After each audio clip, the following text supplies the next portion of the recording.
여러분 안녕하십니까? 출발 640 시작합니다. 네, 도널드 트럼프 미국 대통령이 우리를 시험하지 말라며 북한 김정은 정권을 향해 강력한 경고장을 보냈습니다. 미국 대통령으로서 24년 만에 국회 연단에 선 트럼프 대통령은 힘으로 평화를 유지하겠다고도 밝혔습니다. 먼저 홍재성 기자가 보도합니다. 트럼프 대통령의 국회 연설은 핵 개발에 나선 북한을 비판하고 강력한 대응을 다짐하는 데 초점이 맞춰졌습니다. The regime has pursued nuclear weapons with the deluded hope that it could blackmail its way to the ultimate objective.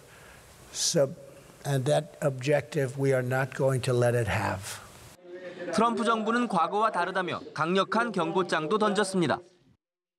This is a very different administration than the United States has had in the past.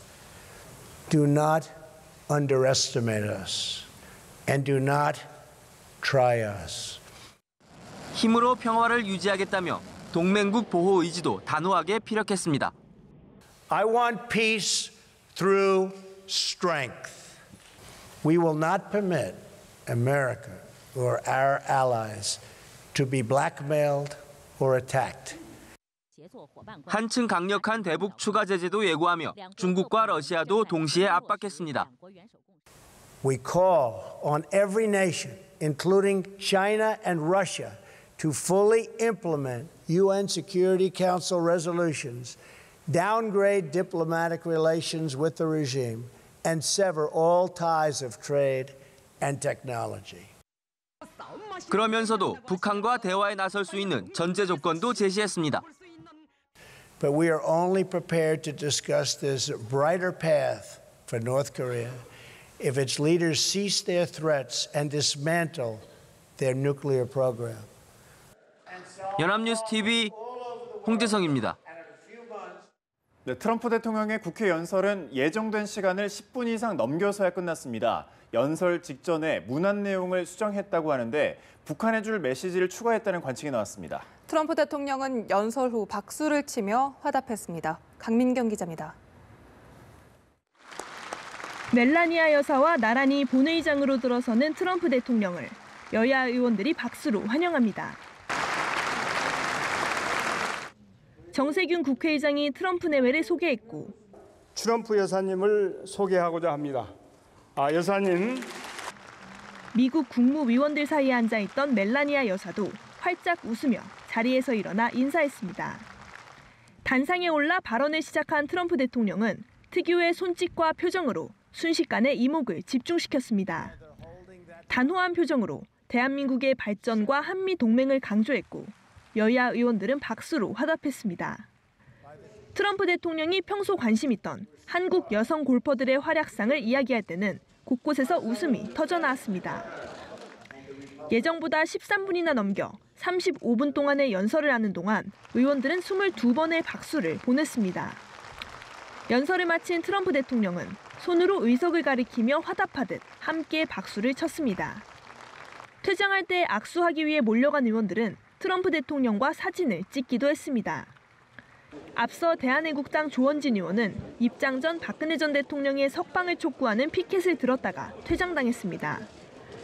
트럼프 대통령의 정책 기조에 반대하던 민중당 의원들은 전쟁 반대 피켓을 들고 항의했습니다. 연합뉴스 TV 강민경입니다. 미국 언론들은 도널드 트럼프 대통령의 국회 연설에 대해 북한을 자극하는 발언은 없었지만 강경한 입장을 보여줬다고 평가했습니다. 중국과 러시아를 향해 대북 압박을 촉구한 것이란 해석도 나왔습니다. 워싱턴에서 윤석희 특파원입니다. 미 CNN 방송은 트럼프 대통령이 한국 국회 연설에서 독재자 김정은에게 직접적이고 개인적인 경고를 했다고 평가했습니다. 로켓맨 등의 용어를 쓰지는 않았지만 북한을 실패한 국가로 묘사하며 김정은에 대한 비판을 쏟아냈다는 겁니다. Every step you take down this dark path increases the peril you face. North Korea is not the paradise your grandfather envisioned. 워싱턴 포스트는 트럼프 대통령이 레드라인을 긋지 않았지만 북한을 협상 테이블로 끌어들일 추가 아이디어를 제공하지도 않았다고 보도했습니다. 다만 북한 정권의 잔혹성을 구체적으로 지적하며 북한 인권 등 감성적인 호소를 끌어낸 점엔 높은 점수를 줬습니다. Far from valuing its people as equal citizens, this cruel dictatorship measures them, scores them, and ranks them based on the most arbitrary indications of their allegiance to the state. 미국 언론들은 또 트럼프 대통령의 국회 연설은 북한뿐만 아니라 중국과 러시아에 보내는 메시지도 포함됐다고 평가했습니다. CNN은 북한을 더욱 고립시켜야 한다는 점을 중국과 러시아 지도자들에게 전달한 것이라고 분석했고, 워싱턴 포스트는 중국 방문에 앞서 북한에 더 압력을 가하도록 압박하기 위한 것이라고 해석했습니다. 워싱턴에서 연합뉴스 TV 윤석입니다. 한미 정상은 어제 아침 전격적으로 비무장지대 DMZ를 동반 방문하려고 했지만 성사되지 못했습니다. 트럼프 대통령의 헬기가 짙은 안개로 회항한 건데요. 미리 도착해 기다리고 있던 문재인 대통령도 발길을 돌려야 했습니다. 이경희 기자입니다. 이른 아침 도널드 트럼프 대통령을 태운 미국 대통령 전용 차량 캐딜락 원이 숙소인 남산 하얏트 호텔을 빠져나옵니다. 경기도 파주 비무장지대 DMZ 방문을 위해 용산 미군 기지로 향하는 겁니다. 비슷한 시각 청와대에서도 문재인 대통령을 태운 전용 헬기가 파주를 향해 출발했습니다. 그러나 두 정상은 만나지 못했습니다. DMZ 근처에 낀 짙은 안개로 트럼프 대통령을 태운 헬기가 회항했기 때문입니다. 청와대 관계자는 문 대통령도 날씨 때문에 중간에 차로 바꿔 탄 뒤 이동했다며 미리 도착해 트럼프 대통령을 기다리고 있었지만 결국 오지 못하게 됐다는 연락을 받았다고 밝혔습니다. 문 대통령은 30분가량 현장에 머물다 청와대로 돌아왔습니다. 실제로 파주 인근 날씨는 바로 앞도 잘 보이지 않을 정도로 안개가 자욱했던 것으로 전해졌습니다.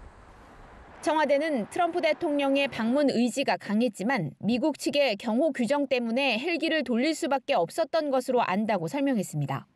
10분 단위로 비무장지대 방문 의지를 전달하며 안개가 걷히기를 기다렸던 트럼프 대통령의 의지는 빈틈없는 한미 동맹과 평화 수요에 대한 강력한 메시지를 전하는 데 부족함이 없었다고 평가합니다. 두 정상의 비무장지대 동반 방문은 7일 청와대에서 진행된 비공개 단독회담에서 전격적으로 결정됐습니다. 성사가 됐다면 이번 방안의 하이라이트가 될 수도 있었지만 날씨라는 복병에 발목을 잡혔습니다. 연합뉴스 TV 이경입니다.